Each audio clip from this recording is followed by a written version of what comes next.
All right, ladies and gentlemen, it is time for your Smackdown review for August 4th, 2023.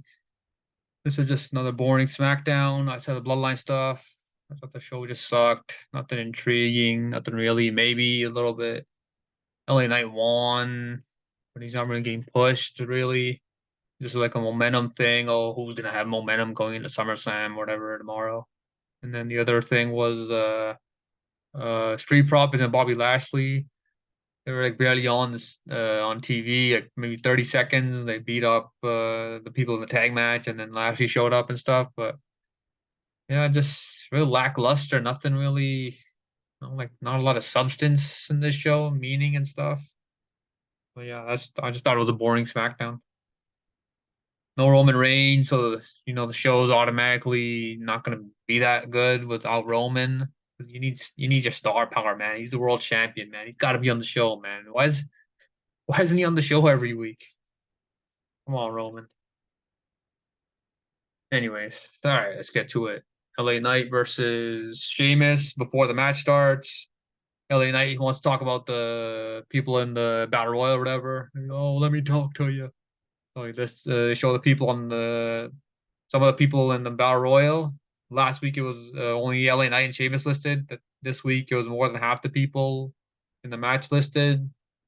They got The Miz, Nakamura, AJ Styles, Grayson Waller, Matt Riddle, Karrion Cross, Santos Escobar, LA Knight, and Sheamus. And then on Raw, I think there was people listed. It was Chad Gable, Otis, I think who was it Nakamura, I think, and Ciampa. So I'm gonna switch my picks since we only knew two people, and I'm not gonna even predict LA Knight to win now. Switch from LA Knight. I'm gonna go with Karrion Cross.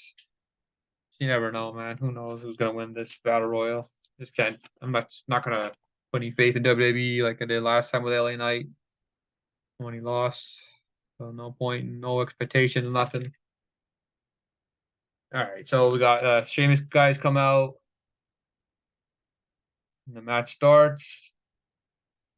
Beginning of the match. So all the people in the battle royal or whatever, or some of them, not all of them, they showed up. It was The Miz, Grayson Waller, Santos, Cross with Scarlett, and AJ with Mishin, or whatever her name is. Sheamus hit White Noise on LA Knight on the apron. Back on commercial, LA Knight hit a power slam on Sheamus. Then he hit his version of the People's Elbow. He does the LA Knight, and then he jumps up in the air when he bounces off the ropes and does the elbow. He does his own version. Then Sheamus hit a Irish Curse backbreaker on LA Knight. Then he hit the White Noise from the second rope for a 2 count. And Sheamus applied fixed. Yeah, so he applied the Texas Cloverleaf to LA Knight. LA Knight got to the ropes, and then okay, so here's where the botch was. I've got a picture of the move on this, but I'll explain it as best as I can. So Sheamus, he's on the ground near one of the corners, right? He used his core strength to like flip up to the top rope, and then LA Knight, he like jumped to the top rope, and then he fell back down, and he went back up there. He tried to do a move. I think he tried to toss him off the turnbuckle, but he just fell outside, like like from the top of the turnbuckle all the way down to the outside of the ring. And then Sheamus, his was more controlled when he fell, but then he still fell to the outside of the ring, so he didn't take hard of a landing like LA Knight did. Then AJ Styles went to go check on him, couldn't hear what he was saying, just to make sure that LA Knight was okay. And then yeah, so hopefully nobody got injured, but we'll see. You never know. Well, maybe next few days, if an injury happened, we'll find out. But hopefully, they're both there for the Battle Royal tomorrow.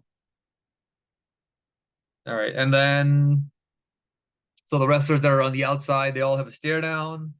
On the other side of the ring, it's just Santos by himself, and then I don't know where Austin Theory attacks him, hits him in the back of the head, and then everybody else they run to the other side. Austin Theory runs away, and then a brawl breaks out between everybody. That's ringside. And then all this is going down. The Miz is the last guy left from like the brawl. And then Sheamus picks up the Miz onto the apron. And then he hits a bro kick. And then soon as he turns around, LA Knight hits the blunt force trauma for the win. So hopefully LA Knight wins, but I doubt it, man. I can't trust WWE, man, after the last time. But so yeah, so hopefully LA Knight wins and he gets some. He's got some momentum now going to SummerSlam tomorrow. But hopefully he wins. Hopefully WWE doesn't wait like 4 or 5 months to give him this push. He's hot right now, man. You gotta push him, man. Otherwise, it's gonna be a waste. And if he keeps losing too much, maybe I think people are gonna stop caring about him. Hopefully that doesn't happen. All right, next up we got it was a backstage. It was an argument between OC and the Brawling Brutes. They wanted to have a match or something, and then Adam Pearce was like, "Oh, we'll go sell in the ring or something." Whatever. And then we got Brawling Brutes versus OC. OC hit Ridge Holland with a big boot Russian leg sweep combo. Ridge hit Carl Anderson with a clothesline. And then out of nowhere, the Street Profits wearing their nice suits. These suits look good, man. They beat the crap out of everybody in the ring. And then when they get to the rampway, Bobby Lashley, he's got a suit too, pretty much. And then he comes out, he high fives and he hugs him. So I'm digging this. Hopefully this turns into something. Maybe they got three people in the faction right now, looks like. So maybe they add a fourth one, MVP. He was in the original Hurt. What's it called? The Hurt Business. So yeah, maybe they add him, but maybe they don't. And then so yeah, I don't mind if MVP joins or not. It doesn't really matter, but because he was like the main person with Lashley and Hurt Business, the original, and then hopefully this turns into something cool. They haven't really done WWE hasn't really done anything with Street Profits. So yeah, hopefully they can get a push from this. Maybe possibly challenge Sami Zayn and Kevin Owens for the tag titles as soon as these guys get some wins. So yeah, good things on the horizon for Street Profits, I guess. Better than what they were doing before and stuff with the solo cups and all that crap. All right. So we got Paul Heyman in the ring next. He says, "Ladies, if there are any in Ohio, and gentlemen," and then he says, "This is not what Roman wanted. This is not what Roman wanted. If you want to place blame for what happened to Jimmy, you can point." Uh, so he points at the people in the crowd. He's like, "Oh, you. We can blame you. We can blame you. We can blame you. We can all blame Jey Uso. What happened? What happens to Jey Uso is now under the accountability to Roman Reigns. Says there will be no remorse, there will be no regret. Roman is entering a match called Tribal Combat, and then he points to the Titantron, and there's a video package. It's like Rikishi, Alpha, and Sika. They're talking about the importance of that Samoan necklace, Hawaiian necklace. And then they're talking about tribal combat and stuff. And then video package is over, and then Paul Heyman says Roman is your tribal chief. He's been champ for 3 years. And he says, Jay, that will never be you. We got Jey Uso. He comes out next. Got the fake chief, not the real chief.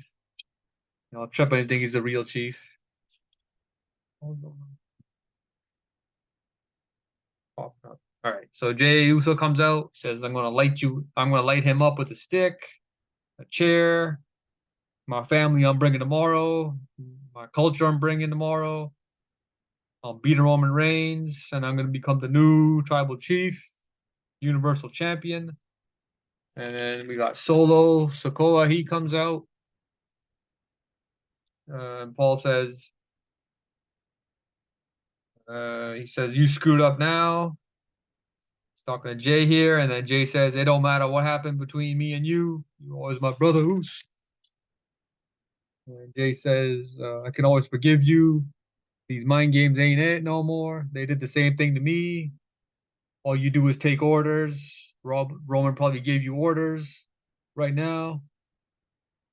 OG said the same things to you that he said to me every night.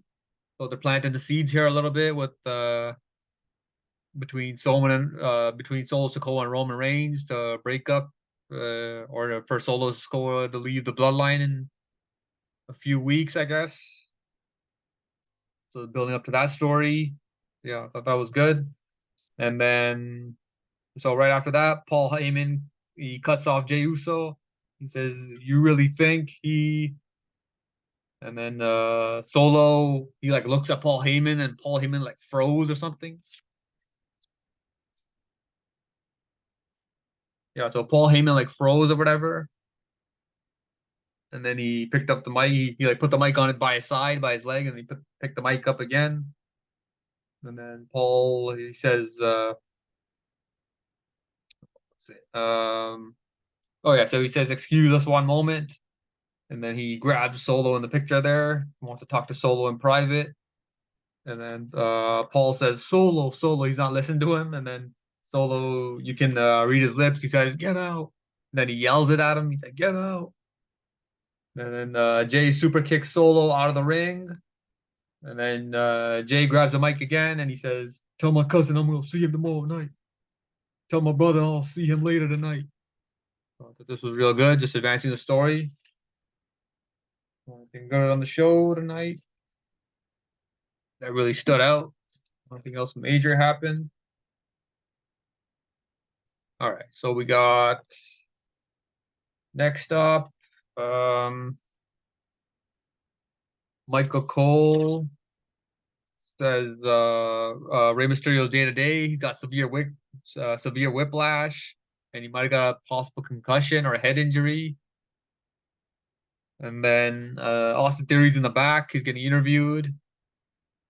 He's pretty much saying, "Oh, what kind of friend is Santos or whatever? He injured Rey Mysterio." He's like, "What kind of friend does that or something?" And then he's like, "I'm gonna dedicate they're having the U.S. title match next week. Him and Santos. I'm gonna dedicate the U.S. Title match to Rey Mysterio next week." Yeah, what kind of friend is Santos, man? If your guy's friend injured your neck and give you severe whiplash, you want to be his friend, man? I don't know, man. Screw that guy. Caused you pain, man. You sitting at home and stuff. Gotta get rid of that friend, man. All right, so Austin Theory versus Cameron Grimes. As soon as the match starts, Santos Escobar he tried to get to the ring, but the refs hold him back. And Adam Pearce, when Brock Lesnar shows up and security they show up, he just beats the crap out of them.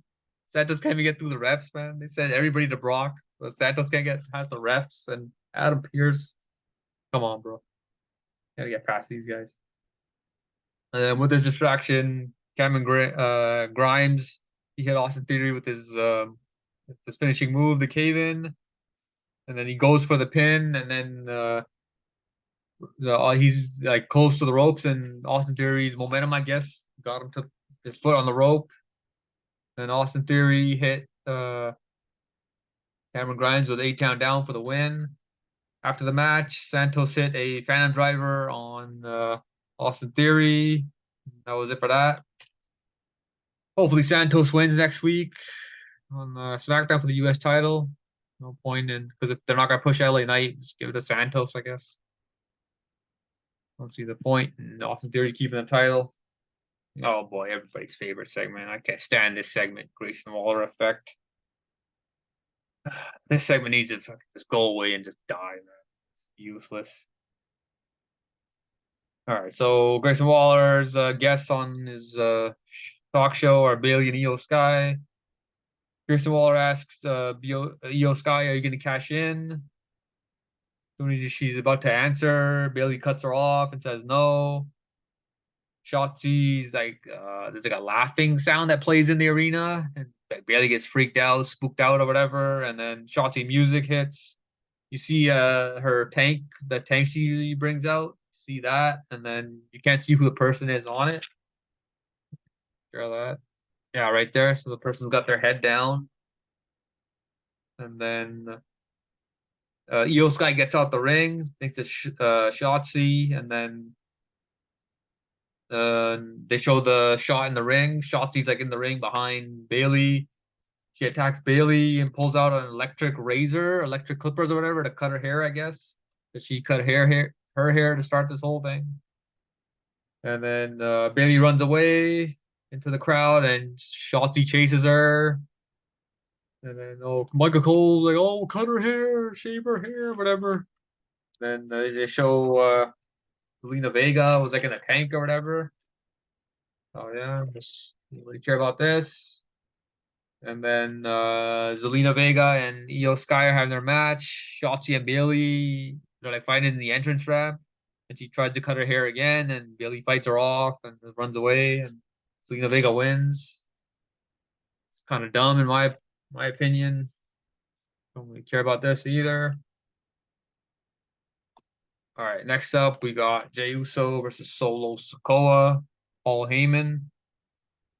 Jay hit a suicide dive on Solo, and then Solo hit Samoan drop, and then he hit another one. Solo went for the attack in the corner. Jay got out of the way. Solo hit a clothesline, and then Jay hit a crossbody. Solo hit a spinning heel kick and a spinning solo. It's like he sets it up like a rock bottom, and then he picks him up on the opposite side and slams him down. And both guys exchange super kicks. Jay hit a spear, and then he hit the Uso splash for the win.